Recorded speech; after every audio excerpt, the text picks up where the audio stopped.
Hello everyone, welcome to the new class of biology. I hope you had enjoyed your vacations, and also I hope that you had completed your summer vacation homeworks in your science notebooks. And I also believe that many of you might not have also done the homework. So as soon as possible complete your works because classes कभी भी start हो सकते हैं. So it's better that you complete your work in your science notebook. And those who are watching this video for the first time, or those who are very new in watching these videos, इस videos के comment box में जो notes लिखे रहते हैं उसके PDF मिल जाता है. So you just access it and write it in your notebook regularly so that बाद में आपको एक burden ना हो पाए आपके लिए. Okay, so let's start our topic which was left out. एक छोटा सा टॉपिक रह गया था इस अपने फर्स्ट चैप्टर को कंप्लीट करने के लिए, तो वो थोड़ा कंप्लीट कर लेते हैं. It is taxonomic aids. Okay, so taxonomy के बारे में हमने पढ़ा था. टैक्सोनॉमी मतलब क्लासिफिकेशन. हमने पढ़ा था किंगडम हाईएस्ट क्लासिफिकेशन है और सबसे लोवेस्ट क्लासिफिकेशन स्पीशीज़ का है, और वो जो क्लासिफिकेशन का जो पैटर्न है वो भी हमने पढ़ा था. सबसे नीचे स्पीशीज़ से लेके सबसे ऊपर तक के किंगडम तक का क्लासिफिकेशन, उसे हम टैक्सोनॉमी कहते हैं. All this stuff, the study of taxonomy, it is actually for the purpose of studying of a particular species, चाहे वो प्लांट हो, एनिमल हो, क्या चाहे कोई माइक्रो ऑर्गेनिज्म हो. In order to study it we usually use this taxonomy. So the main benefit of a taxonomy is nothing but with the help of the taxonomy we can study various plants as well as animal species, even other microorganisms.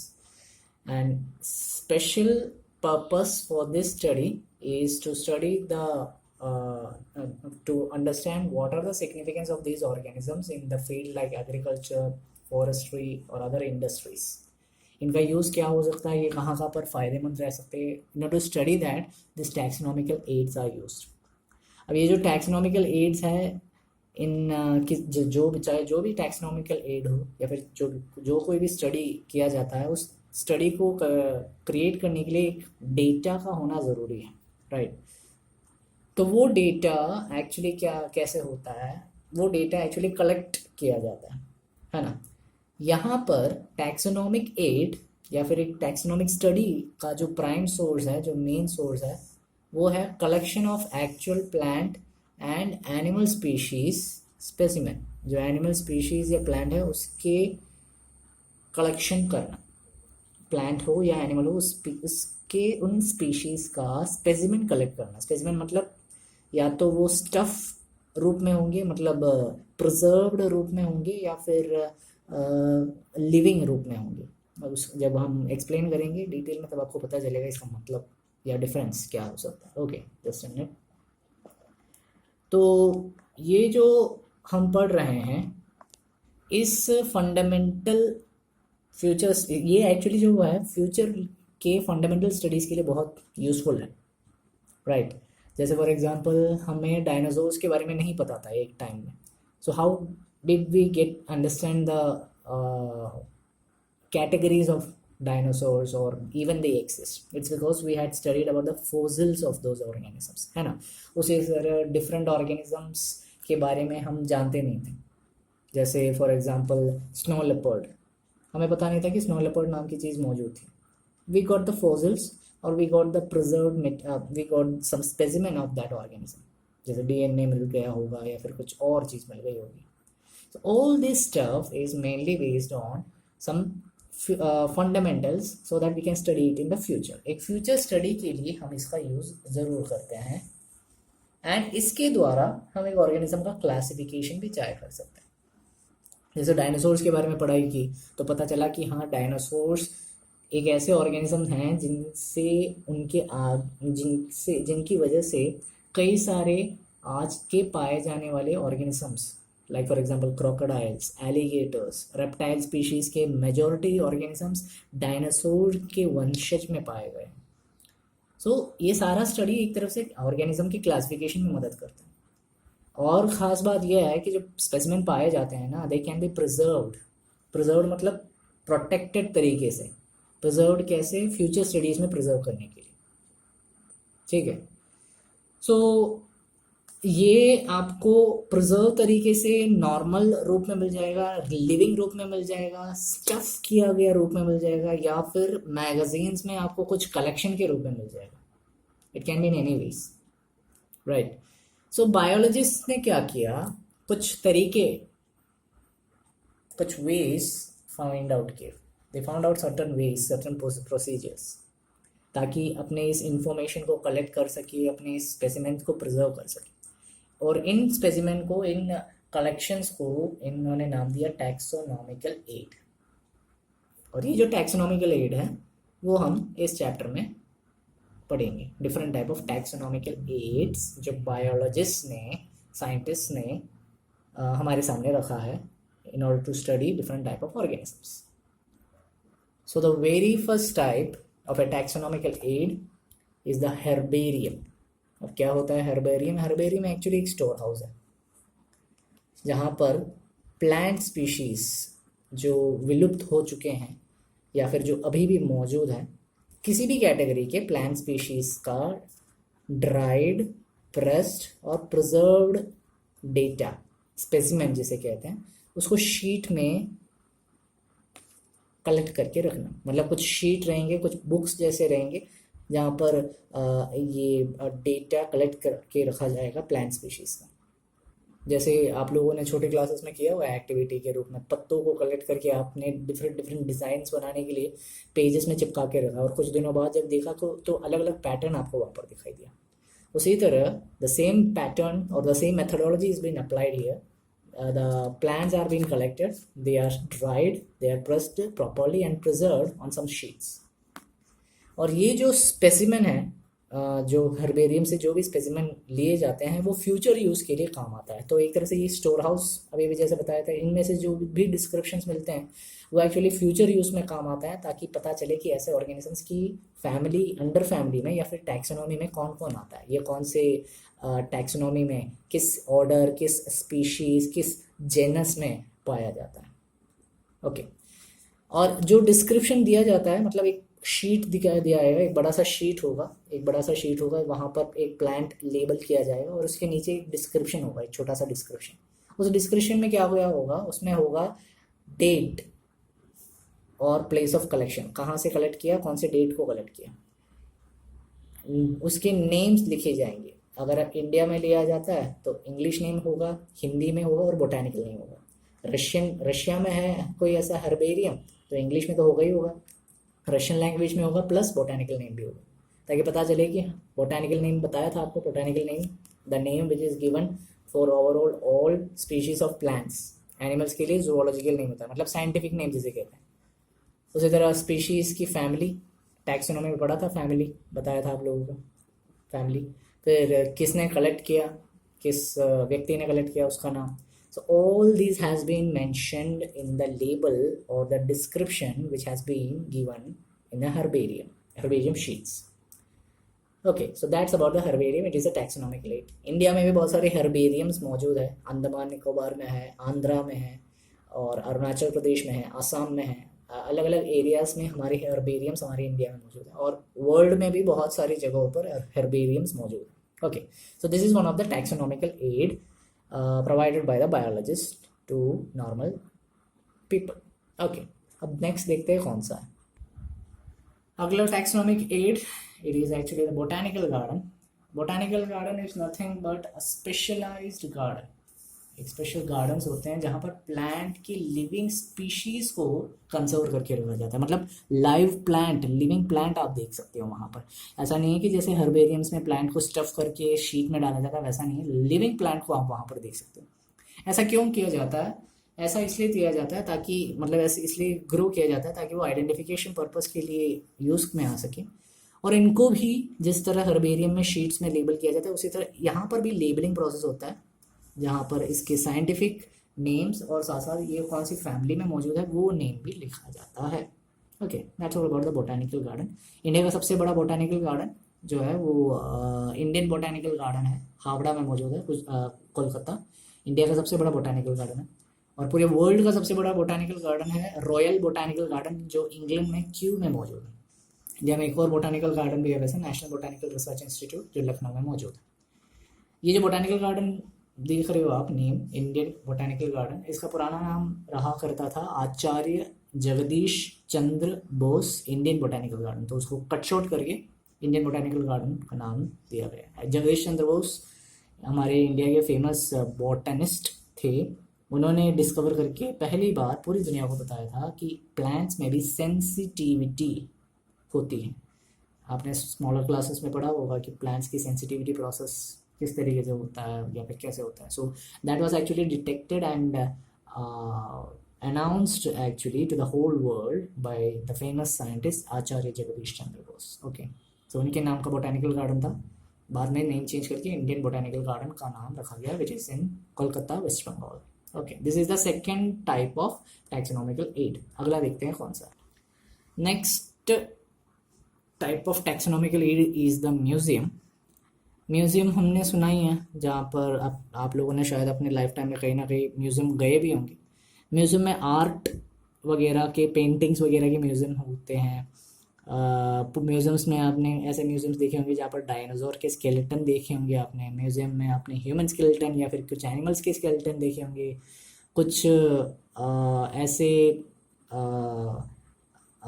ऐसे भी देखे होंगे animals जो stuff किए गए हैं, ऐसे लगता है जैसे जिंदा है लेकिन एक्चुअली है नहीं, उनको स्टफ़ करना कहते हैं, स्टफ़ किया गया कहा जाता है। सो बायोलॉजिकल म्यूजियम्स नाम के म्यूजियम्स मौजूद रहते हैं, बायो म्यूजियम्स। हम यहाँ पर बायो म्यूजियम्स के बारे में बात कर रहे हैं, आर्ट वाले म्यूजियम्स नहीं, जहाँ पर पेंटिंग्स वगैरह रहते हैं। ये बायो म्यूजियम्स हैं। These are actually in found in mainly schools और कॉलेजेस। स्कूल्स या कॉलेजेस में ये मेनली ऐसे बड़े बड़े स्कूल्स या जाने माने कॉलेजेस में पाए जाते हैं। यहाँ पर क्या होता है, प्लांट और एनिमल के प्रिजर्व्ड कलेक्शन की स्टडी होती है। मतलब एनिमल या प्लांट को प्रिजर्व किया जाता है और उसको स्टडी करते हैं। प्रिजर्व करना मतलब कुछ कंटेनर में इनको रखा जाता है, कंटेनर या जार में, with the help of some preservative solution. मतलब सॉल्यूशन डाला जाता है, उस सॉल्यूशन के अंदर इस एनिमल्स को डाल दिया जाता है। देखा होगा आपने कई जगहों पर, या यूट्यूब में भी एटलीस्ट देखी होगी वीडियोस, या कहीं ना कहीं टीवी में भी देखा होगा कि एक जार रहता है जिसमें कुछ पानी रहता है और उसके अंदर कुछ एनिमल का फिगर या फिर उस एनिमल को ही आप उसके अंदर देख सकते हो, बेबी एनिमल को। So that's actually preservation process, ताकि वो एनिमल सड़ ना जाए और हमें एक्चुअली फ्यूचर की स्टडी के लिए काम में आ जाए। कभी कभार इसके ड्राई स्पेसिमेन भी यूज़ किए जाते हैं। मैंने अभी कहा जैसे स्टफ़ करना है ना, तो कुछ एनिमल्स को स्टफ़ प्रिजर्वेशन के हिसाब से रखा नहीं जाता, उसको ड्राई स्पेसिमेन के रूप में रखा जाता है। कुछ बड़े एनिमल्स जैसे बर्ड्स या मैमल्स जो रहते हैं उनको ज़्यादातर स्टफ़ किया जाता है प्रिजर्वेशन प्रोसेस के हिसाब से। एंड कुछ एनिमल्स के स्केलेटन को भी प्रिजर्व करके, कलेक्ट करके प्रिजर्व करके रखा जाता है, जैसे डायनासोर्स वगैरह के स्केलेटन, ह्यूमन बीइंग्स के स्केलेटन। पुराने ज़माने के हमारे जो एंसेस्टर्स हैं उनमें स्केलेटन सिस्टम में बहुत फ़र्क है, तो उनके स्केलेटन को भी हम कुछ म्यूजियम्स में देख पा सकते हैं। ओके, इंडिया का सबसे बड़ा और सबसे पुराना जो म्यूजियम है that is in West Bengal itself. West Bengal में ही है वो, इंडियन म्यूजियम के नाम से जाना जाता है, कोलकाता में है वैसे इंडियन म्यूजियम। कभी टाइम मिले तो कोरोना के बाद कभी अगर टाइम मिलता है तो चले जाना, किसी भी अगले साल वगैरह। इस साल तो जाओगे कि नहीं जाओगे वो तो पता नहीं, अगले साल अगर टाइम मिलता है वेकेशंस में, then you must definitely go to Kolkata in the Indian Museum. बहुत सारे आर्टिफैक्ट्स वहाँ पर आपको पाए जाएंगे। Okay, next taxonomic aid is the zoological park.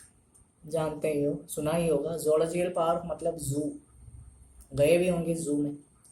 Wild animals को रखा जाता है, केयर किया जाता है, प्रोटेक्टेड एनवायरनमेंट में रखा जाता है, ऐसे एनवायरनमेंट में रखा जाता है ताकि उनको अच्छी तरह से ह्यूमन केयर भी मिल सके। ऐसा हम इसलिए करते हैं ताकि हम उनके फूड हैबिट्स के बारे में जान सकें, प्लस उनका बिहेवियर कैसा रहेगा, उनका नेचर किस तरीके का, उसके बारे में ज़्यादा से ज़्यादा स्टडीज कर सकें। इसलिए जूलॉजिकल पार्क्स या जूस यूज़ किया जाता है। अगर आपको चांस मिला हो तो आपने आसपास के जू में आप ज़रूर गए होंगे। आई थिंक जयपुर में भी एक जू मौजूद है। जू में एक्चुअली क्या होता है, एक एनिमल को, मेनली एनिमल स्पीशीज़ को ही यहाँ पर प्रोटेक्ट करा जाता है। एनिमल स्पीशीज को अपनी नेचुरल हैबिटेट में पाया जाने वाला जो भी कंडीशन है उस कंडीशन में उसको प्रिजर्व करके रखा जाता है। जैसे फॉर एग्जांपल हाथी, एलिफेंट का अपना नेचुरल एनवायरनमेंट रहता है, बहुत बड़ा एरिया चाहिए होता है एलिफेंट के लिए, तो एलिफेंट को नेचुरली प्रिजर्व करके रखने के लिए एक बहुत बड़ा एक मैदान मौजूद फैसिलिटी प्रोवाइड कराना ज़रूरी है।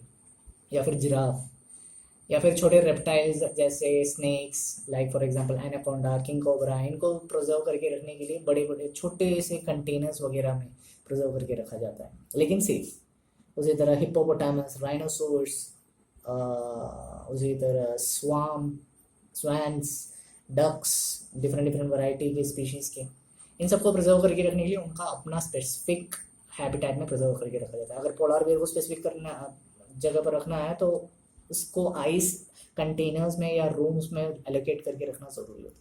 So that's about the zoological part or park or zoo, which is one of the taxonomic aid which helps in studying or understanding various organisms. Okay, next वाला देखते हैं क्या है। Next taxonomic aid is key. अब की क्या होता है? की बस कुछ स्टेटमेंट्स होते हैं, मतलब लिखे रखे गए कुछ स्टेटमेंट्स। वो स्टेटमेंट्स एक्चुअली प्लांट्स के भी रिप्रेजेंटेशन में आता है, एनिमल्स के भी रिप्रेजेंटेशन में आता है, एंड उसमें कुछ सिमिलैरिटीज़ भी होती है, कुछ डिसिमिलैरिटीज भी होते हैं। जैसे फॉर एग्जांपल मैंने एक स्टेटमेंट लिख दिया कि फॉर एग्जांपल सपोज सोचो मैंने एक स्टेटमेंट लिखा है ऐसे, इट हैज़ सिंगल सेल, और एक और स्टेटमेंट मैंने लिख दिया it has more than one cell. ठीक है, अब मैंने वहाँ पर कहा if it has single cell, तो मैंने उसको एक ऐसा ऑप्शन दिया कि मैंने उसको एक दूसरे लॉजिक में अप्लाई किया। अगर कोई एक ऐसा ऑर्गेनिज्म मैंने वहाँ पर, जैसे मैंने अभी आपको कहा, मैं अभी लिख नहीं पा सकता, आप इतना समझ लीजिए। If I am writing that what I said regionally currently, it has a single cell.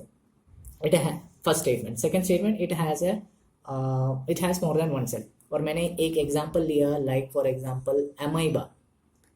तो उन दो स्टेटमेंट्स में से किस में आप सेटिस्फाई करोगे अमाइबा को? कौन सा वाला स्टेटमेंट सेटिस्फाई होगा? फर्स्ट वाला जिसमें मैंने कहा था इट हैज़ सिंगल सेल, या सेकेंड वाला जिसमें मैंने कहा था it has more than one cell? First वाले स्टेटमेंट में आप अप्लाई करोगे। फर्स्ट वाला स्टेटमेंट क्या है मैंने बताया था, इट हैज़ सिंगल सेल। तो यहाँ पर यही बात की नाम की चीज़ बताती है। की में कुछ कॉन्ट्रास्टिंग कैरेक्टर्स के पेयर होते हैं।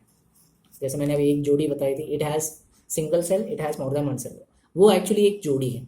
उस जोड़ी को हम कपलेट कहते हैं, और यही कपलेट हमें एक चॉइस देता है कि हम उस ऑर्गेनिज्म को या उस पर्टिकुलर स्पीशीज़ को किस कैटेगरी में डालें या किस पे डिपेंड कराएं।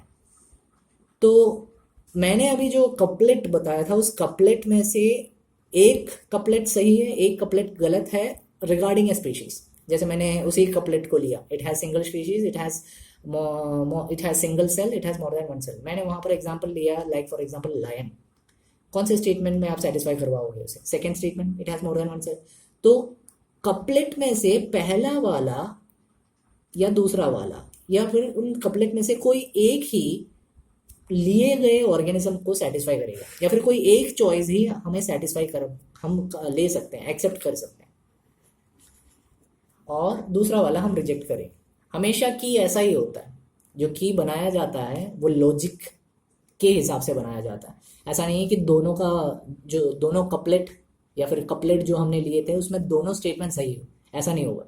कपलेट हमेशा ऐसा होगा कि जो स्टेटमेंट लिया गया है, दो स्टेटमेंट्स लिए गए हैं, कपलेट लिए गए हैं, दोनों कॉन्ट्रास्टिंग होंगे, एक दूसरे का ऑपोजिट रहेगा, राइट। या फिर एक दूसरा एग्जांपल ले लो, सिंपल वाला, it has large size fruits, it has small size fruits. और मैंने एग्जांपल लिया किसका? एप्पल का एग्जांपल लिया। मेरा कपलेट क्या था? It has large size fruit, it has small size fruit. तो कपलेट का कौन सा वाला इसमें मतलब इस की में मैंने जो अभी की बताया था उसके जो कपलेट मैंने बताया है उस कपलेट में कौन सा वाला सेटिस्फाई करेगा? It has small size fruit, वही सेटिस्फाई करेगा। वो जो स्टेटमेंट जो सेटिस्फाई कर रहा है उसको, या फिर हर एक स्टेटमेंट जो भी हम की में बता रहे हैं that is known as the lead. उसको लीड के नाम से जाना जाता है, और यही लीड हमें आगे उस स्टेटमेंट को एक्सेप्ट कराने में या रिजेक्ट कराने में मदद करता है। सपोज मैंने अभी जो बताया, it has more then it has a small size fruit Apple. इस एप्पल, अगर मैंने कैरेक्टर एप्पल लिया है या फिर मैंने पर्टिकुलर स्पीशीज एप्पल लिया है, तो उसको मैं लीड करके एक दूसरे स्टेटमेंट में भी इंक्लूड करा सकता हूँ, है ना। जैसे for example it has small size fruit था, मैंने अगला लिया it has one seed, means it has a single seed, it has more than one seed. कौन सा वाला स्टेटमेंट इस लीड के लिए सेटिस्फाई करेगा? नेक्स्ट सेकंड वाला। इस तरह ये कंटिन्यू हो सकता है, मतलब एक लॉजिक के हिसाब से हम की को रिप्रेजेंट करा सकते हैं। Okay, so that's about the key, which is a most famous, one of the most famous taxonomic aid. तो ये बहुत सारे जो टैक्सोनॉमिक एड अभी बताए थे, ये थोड़े इंपॉर्टेंट टैक्सोनॉमिक एड। इनके अलावा भी कुछ टैक्सोनॉमिक एड मौजूद है छोटे डेफिनेशंस में, वो एक बार देख लेते हैं क्या क्या है। अभी जो मैंने टैक्सोनॉमिक एड या जो डिस्क्रिप्शंस मैंने बताए थे, रिकॉर्ड करने के तरीके जो बताए थे, वो एक्चुअली स्टफ किया गया हो सकता है लाइव प्लांट्स, लाइव एनिमल्स या लाइव स्पीशीज हो सकता है, लिखा गया स्टेटमेंट के हिसाब से हो सकता है। उसी तरह लिखे गए स्टेटमेंट्स के हिसाब से बताए जाने वाले कुछ दूसरे डिस्क्रिप्शंस या टैक्सोनॉमिक एड्स भी मौजूद है। फ्लोरा, मैनुअल्स, मोनोग्राफ, कैटलॉग, ये सब इन एग्जाम्पल्स में आते हैं। फ्लोरा नाम से पता चल जाता है, फ्लावर को रिप्रेजेंट करता है फ्लोरा। फ्लोरा मतलब कलेक्शन या फिर एक्चुअल कंटेंट, एक हैबिटेट में या फिर एक एरिया में जितने प्लांट स्पीशीज मौजूद है वो फ्लोरा के अंडर आता है। एक और भी आपने सुना होगा, फोना, फ्लोरा एंड फोना।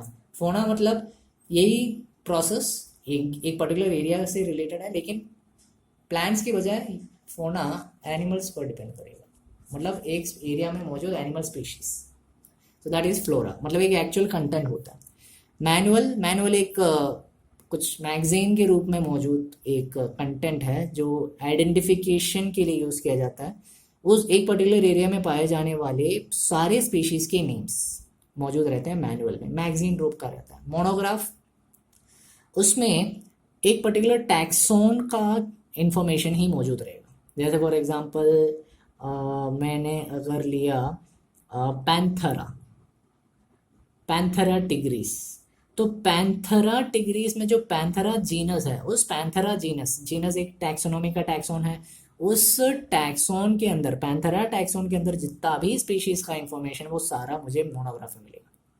या फिर सोलेनेसे एक क्लास है किसके? पोटैटो फैमिली का। पोटैटो फैमिली के अंदर जितना एक फैमिली है, तो पोटैटो फैमिली के अंदर जितने भी स्पीशीज आते हैं उन सबका इंफॉर्मेशन मुझे मोनोग्राफ के द्वारा मिल जाएगा, मतलब रिटर्न रूप में।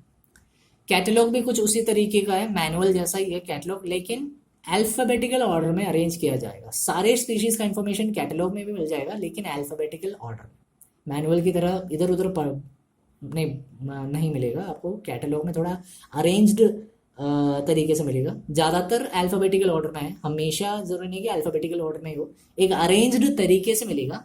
तो यहाँ पर एक अरेंज्ड तरीका जो है वो अल्फाबेटिकल मैनर है, ठीक है। सो these are all about the taxonomical aids which are found in our present scenario in our world, जो हमारे लिए बहुत यूजफुल है अलग अलग स्पीशीज के इंफॉर्मेशन कलेक्ट करने के लिए। Okay, so this is all about the chapter. So this is the end of this chapter. I hope you enjoyed this chapter and also the topics. इसके नोट्स आपको इसी वीडियो के PDF के रूप में कमेंट बॉक्स में मिल जाएगा। So access the video, write the notes. If you haven't started yet, write starting round and also write the homework in a proper manner. And stay safe and always take care of yourself and your family. Thank you and have a nice day.